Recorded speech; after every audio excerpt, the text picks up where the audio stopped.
As many of you who follow the channel may know, Duolingo is a company that I've been buying up recently. And as such, I'm doing a lot more research than just the overall financials and the latest earnings call. I'm going much deeper than that. As a result, I'm finding a lot of things that are non conventional metrics that I think are going to be important. And what I've been finding is that we have a couple of very key players that were instrumental in Duolingo's growth that are now leaving, and they're leaving all at the same time. And this is something that I absolutely want to cover because it's instrumental, I think, to the growth story moving forward. In this video, I'm going to be talking about it and sharing my perspective around this news and then what I'm doing with my Duolingo position as a result. Let's jump right in. Okay, so I made this post earlier today, and I want to walk through it with you in a little bit more depth. Here on X, I said that a few major people on Duolingo's marketing team are leaving all at once. They are the folks responsible for Duolingo's viral social media marketing strategy. I said true A players are rare, and this is from personal experience as well. It is incredibly difficult to hire and retain A players because A players only want to work with other A players. And so you either have a culture that is fostering A players or you do not. And if you have them leave, then that's a leading indicator of something being wrong. And right now, what I'm seeing on LinkedIn is that they're leaving. So I saw this post earlier today about this individual, Kelsey, who is leaving Duolingo, and I'll pull up the LinkedIn in just a second. But I think the main player is this other individual here who I follow on LinkedIn, and they're one of the big people responsible for the growth. So here we can see LinkedIn, and we have the profile of Zaria Parvez, who is a senior global marketing manager at Duolingo. The first thing I want to point your attention to is the About section, where it says, I'm the Duolingo Owl. I built Duolingo from 50,000 followers to over 5 million followers. And now we have a dope content team that's brought to where it is today at over 15 million. This person has over 123,000 followers on LinkedIn, creating content on LinkedIn regularly.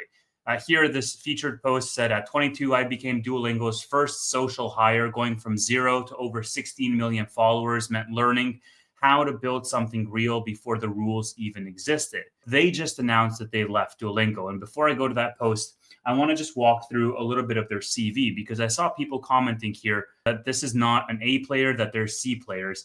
And I find that very hard to believe just given what they've done. So here, Zaria started in 2020 at Duolingo, said, I'm the Duolingo Owl on TikTok, built from 50,000 to 5 million in less than a year. Ideated, produced, filmed, edited, and community managed, so doing everything themselves, over 150 viral videos. And how they defined viral was 1 million views in 24 hours. So to have 150 viral videos, I mean, this is somebody who obviously knows what they're doing and they've perfected their craft. And that translates, right? Because they went from the social media coordinator to the social media manager, focusing on scaling our brand and creating social first campaigns based on community insights. Also had a couple of viral tweets here and there, brought TikTok to 8 million alongside a team. So you can see from the TikTok campaigns, from 50,000 to 5 million was just a solo person doing everything themselves. And now they're up to 8 million in 2022, and they have a full team. And then eventually they were promoted again to the global senior social media manager, heading up social at Duolingo. So this is all of their social campaigns, building out the social content arm and a marketing team that's brought Duo to the Barbie premiere, the Taylor Swift Eras tour, and so much more. And recently, they also did the campaign where they killed the Duolingo Owl. They grew the TikTok following to now over 16 million followers, which is double where it was here in their previous position. And now they're responsible for over 8 billion organic impressions across TikTok, YouTube Shorts, and Instagram Reels, and a whole bunch of awards that go alongside it. So this is the post, and you can see this was posted 2 days ago, where Zaria says, I'm leaving Duolingo, 5 unforgettable years, 8 billion impressions. She started out in college in 2020 at Duolingo and then eventually scaled it from there, mentioning that the social arm of the business has helped catapult the company's market cap nearly 7x in just 5 years. And I think the viral marketing is something that Duolingo is absolutely known for.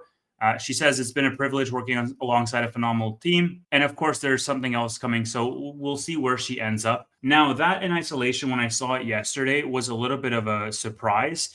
But then I saw this other post. And this other post here is from another individual, that just announced that they are also leaving Duolingo. And so here we have a post from this individual who is presumably on Zaria's team, the social content creation team at Duolingo. So Kelsey here says, farewell, Duolingo. Here we can see some of the achievements over that time.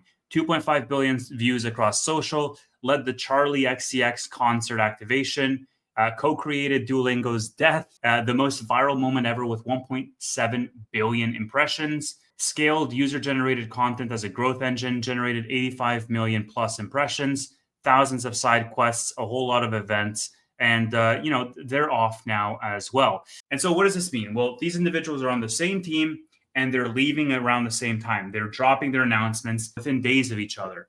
Now, I don't want to read too much into that because people leave jobs all the time. They're not expected to retire at that job. But it was interesting to me because they're on the same team and they're leaving at the same time, which to me, my spidey senses were tingling a little bit to say, well, is this some type of exodus? Because it comes on the back of this boycott that we're seeing. And so naturally, I went to Duolingo's Glassdoor. And what you can see here, it's pretty impeccable, 4.1 stars.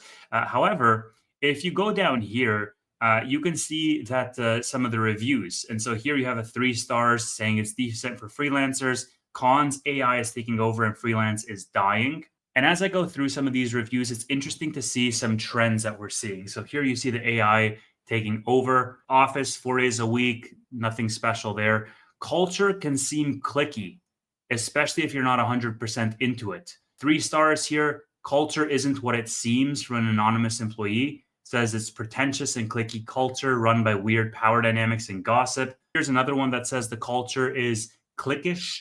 Many tenured managers and directors seem to hold the positions more due to longevity than capability, leading to questionable decision making. And you can see this along the board. Like even this person gave it 5 stars across the board. And one of the cons said it's clicky. The culture rewards those who put in work above all else.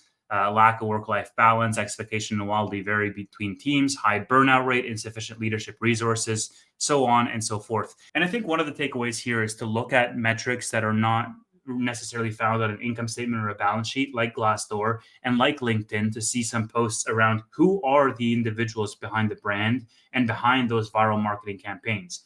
And if in fact we see that this Glassdoor review is deteriorating and the critiques are louder than the praises, then that's something that we should be worried about because then that will eventually lead into the financials. Am I really disappointed that these people left Duolingo?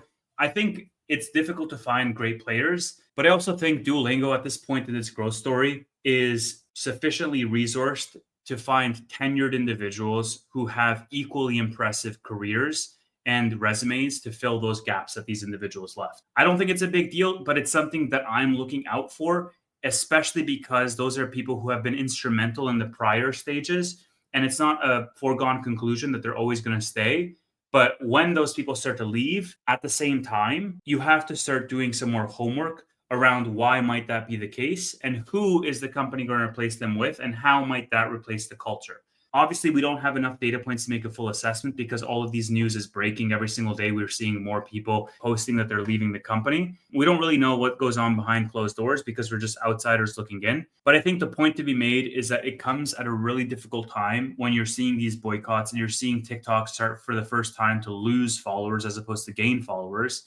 And let me tell you from personal experience, it's very easy to make or break a company culture, or and especially a team culture, by a few key individuals. And so if you have some great people who are stewards of the brand and who are champions of the culture start to leave, well, all of a sudden your ears should perk up at that as an investor, and vice versa, right? If you have somebody join who is absolutely going to put 110%, then that's going to yield fantastic results for the company as well. And sure, you might say like, oh, it's just a marketing department. It's not that important, or it's just a couple of individuals. They have a team of dozens of people.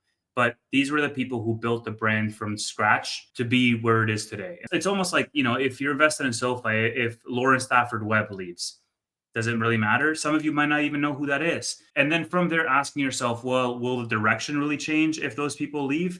I don't have those answers, but I'm going to be doing some more investigation and seeing what I can find. Let me know what you think, if this is a nothing burger or if this is something that we should be paying attention to. Obviously, as somebody who is just building my position, I want to be consuming as much of this data as possible to make a decision. Just a housekeeping announcement. Keep in mind, tomorrow at 9 p.m. Eastern, we are doing a stock tank on this channel on Duolingo. So Chris, Data Driven Investing, is going to come and he's going to pitch Duolingo to myself, Roy, and Tanner. So make sure you're there for that. Hope I see you there. Thank you so much for watching, and I'll see you in the next one.